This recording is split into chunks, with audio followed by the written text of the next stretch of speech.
There's a poem called Welcome to Holland, and it was written by the mother of a son with Down syndrome who was born in the 80s. And even in the 80s, people were telling doctors and hospitals were telling parents of kids with special needs to put your child in an institution and tell your friends that your child died in childbirth and just pretend basically like they were never born. And she goes on to compare that grief, because you do go through those stages of grief. And I feel like we go through the stages of grief every time we hit a milestone that isn't happening. You start all over again. But she compares that grief to getting on a plane and thinking that you're going to Italy and you're thinking about all the things that you're going to see in Italy.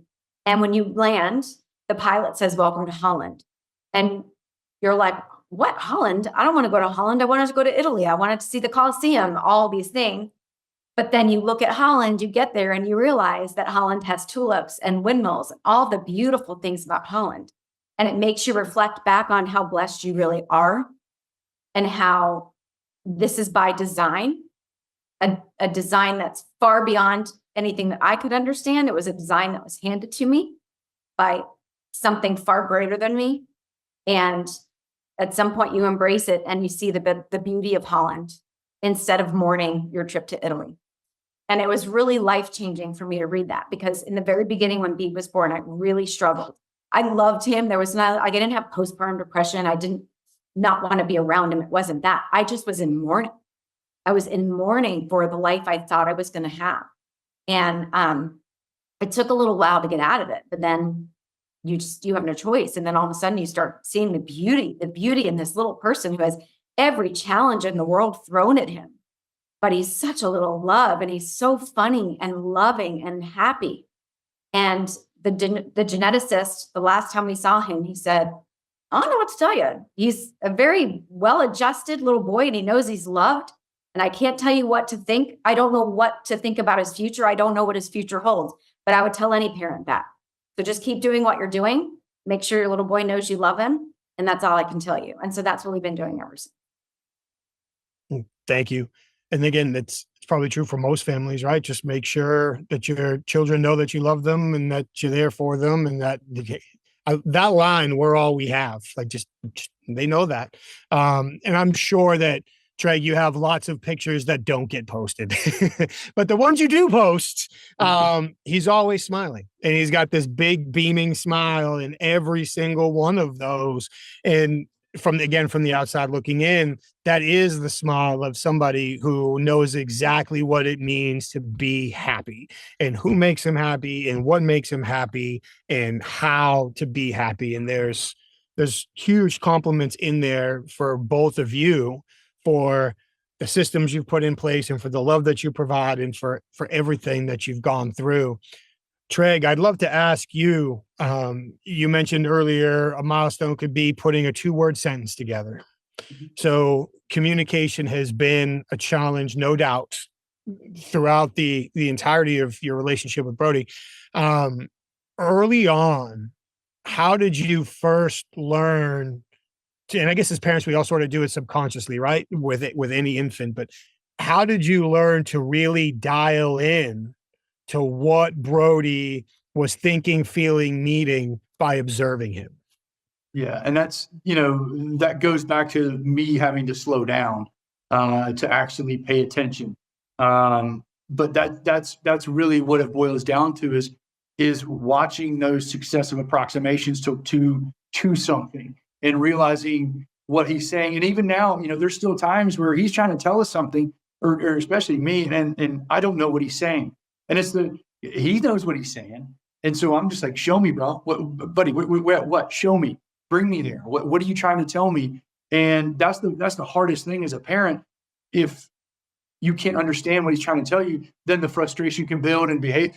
So that's a constant challenge for us. But back to your question, when did I initially figure that out?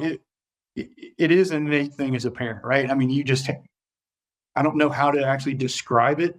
It was more along the lines of, all right, well, what's he doing? Okay, I think he's hungry. Okay, this means that, and just watching his movements and asking questions to find out what it is he wants. Do you want this? Yes or no? Do you want this? Yes or no? Do you want this? Yes or no? And eventually we got to what he's looking for.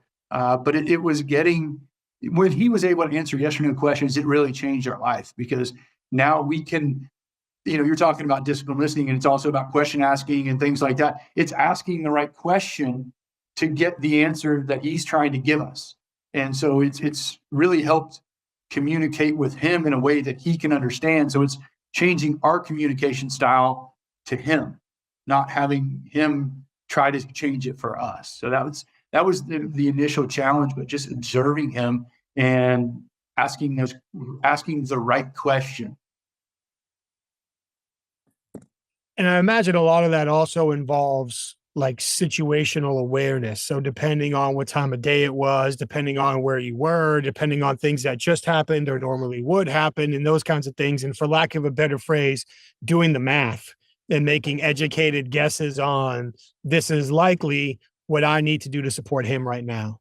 That's right. Yeah. And it's just like real world conversations, right? With anybody, you have to look at the context and what you're talking about in the situation you're in and what the mood is, right? So if he's, maybe just getting out of bed and I've been up for 3 hours, I'm already 3 cups of coffee in, I'm going, he's just waking up, right? He's not at my speed yet, right? So knowing that he's just getting up, okay, well, let's slow it down a little bit. Now, maybe in the middle of the day, he's ready to go and I need another cup of coffee or something, right? But it's reading that situation, just like you said, and having that situational awareness, and realizing all of the surroundings, what is actually going on. Is there a noise in the background that may be like a bird chirping that, most people just ignore, but that may be something that triggered him, because that's one of the things we found out. We're out to eat outside and a bird starts chirping, and sensory wise, it didn't quite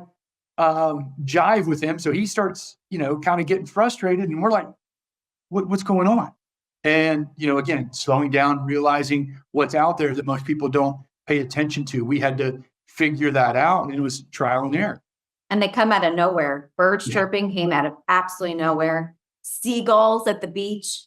I'm like, my one happy place. Now seagulls are bothering you. Oh no, it was terrible. Little kids, little tiny kids only in restaurants. He gets annoyed by now. These are all new, and they'll come and go. And so we'll look at each other and be like, oh, now this is a sensory, like, where did this come from? He's a handful. But I think there's also an inherent, like, you just know that you have a very vulnerable child. And so it's just kind of like anybody with a baby, just how I'm sure you were with Gabe when they're little, you're just so in tune to it because they can't tell you. And so you just, as their parent, are so in tune to what they need because they can't tell you. And if who else is going to feed them? You know what I mean? And we say that to each other all the time. Some days I'll be like, look at him. I just hand him something and he doesn't even look at it. He just takes it and eats it because he's so trusting. But if we weren't there, this child literally would not eat, wouldn't have anything to drink, wouldn't be able to go potty. None of that without help. And it's terrifying. That vulnerability is absolutely terrifying as a parent, especially given what I do for a living. And knowing that this special needs population is specifically and particularly vulnerable to abuse and neglect. And I think it's a conversation that doesn't happen enough. We talk a lot about marginalized people, but yet somehow people with developmental disabilities don't ever really make it into that conversation very often. And they are actually statistically the most vulnerable population, more prone to abuse, more prone to neglect,